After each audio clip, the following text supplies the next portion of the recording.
Hello friend, नमस्ते, प्रणाम। मैं पूनम शुक्ला अपने यूट्यूब चैनल पे आप सभी का स्वागत करती हूँ। तो हम लोग एक बहुत ही प्यारा सा तुलसी माँ का भजन गीत लेके आए हैं। कैसा लगेगा कमेंट में ज़रूर बताइएगा। हेलो दोस्तों, नमस्ते, प्रणाम।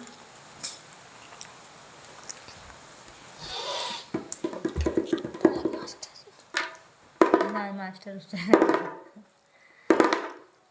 फेरी लगाए भगवान हो जकर अंगना में तुलसी, फेरी लगाए भगवान हो जकर अंगना में तुलसी।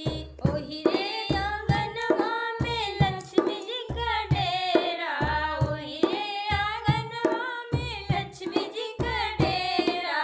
फेरी लगाए विष्णुनाथ हो जकर अंगना में तुलसी, फेरी लगाए विष्णुनाथ हो जकर अंगना में तुलसी।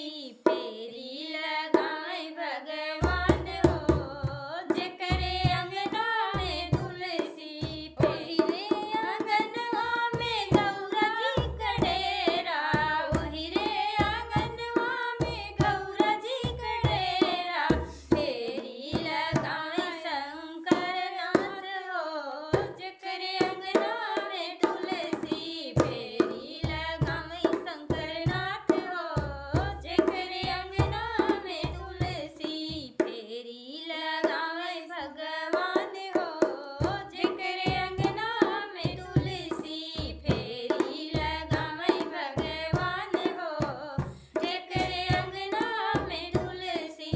ओही रे आंगनवा में सरस्वती का डेरा, ओही रे आंगनवा में सरस्वती का ब्रह्मा लगाए